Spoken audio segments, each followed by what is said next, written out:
Hello and welcome to ForestVR's Forest Science Explorers. Today, we're going on a virtual field trip to a Cypress Pine Woodland Forest in Barakula State Forest in southwestern Queensland.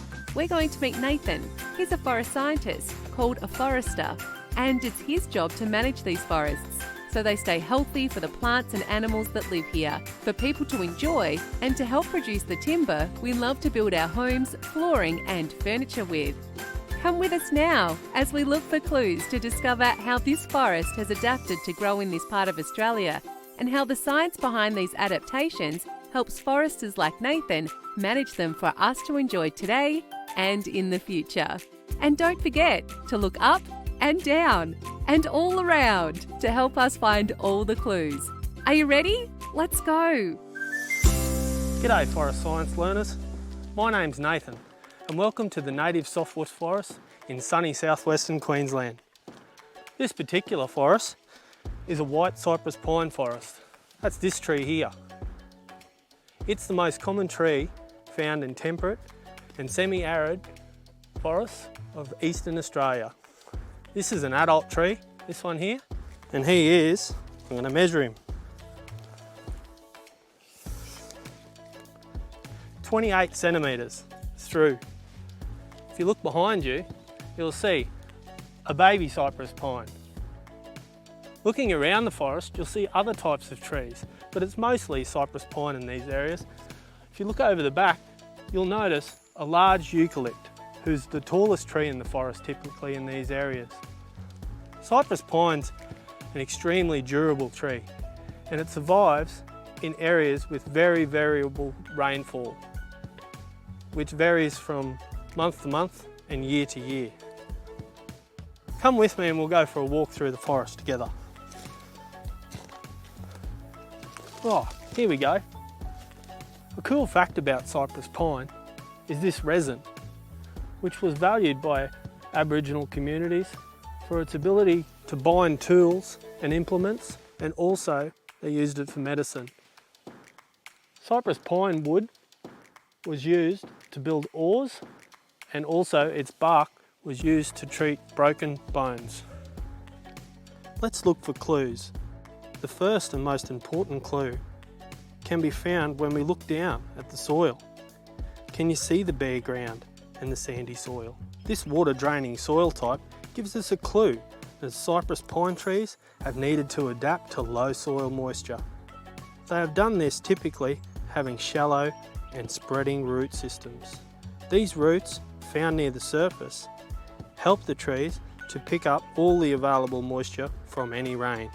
These trees work with mycorrhiza, that are fungi, which are mutual friends that help the tree take up nutrients, and the tree gives them sugars in return. A relationship scientists call symbiosis. For clue number 2, we look at the cypress leaves. With limited water being a major factor in this environment, cypress tree leaves have developed a thick, waxy covering, slowing down the water loss that helps keep the water in the tree. See this tree leaning over to this side? This is north. White cypress pine trees tend to grow towards the north to capture the sun's rays for photosynthesis to grow. For clue number 3, we can look at the seeds. Cypress forests can be quite dense in their understory. A quiet battle takes place down here for water, nutrients and sunlight, and adult trees tend to take up and remove much of the nutrients in the soil close to their trunks. For new cypress to grow, they produce seeds with wings that catch the wind and allow the seed to travel away from the parent tree to germinate and grow. They need to find open spaces to get their essential needs met. For our last clue, number 4, we explore the food web of this forest. Like jarrah forests in Western Australia, cypress pine has grown for thousands of years in this environment alongside wood-boring insects called termites. These trees have adapted by developing a chemical defence in their wood, which makes it untasty for the termites to eat. Because termites don't like to eat cypress pine, its wood is naturally termite resistant and great to build with. So we've found all the clues. Can you remember how trees in this cypress woodland have adapted to their environment? That's right, by having shallow spreading roots to capture any rainfall, waxy coated leaves and trees leaning towards north to slow water loss, winged seeds to disperse them away from adults, and chemicals in their wood to defend against termites. It is forest science like this that foresters like Nathan use every day in their work to sustainably manage, harvest and regenerate these productive forests for today and for all generations to come. But not all forests are the same. Can you find our cypress forest? What can you see that's different between this forest and others found around Australia? Can you think of why they might be different?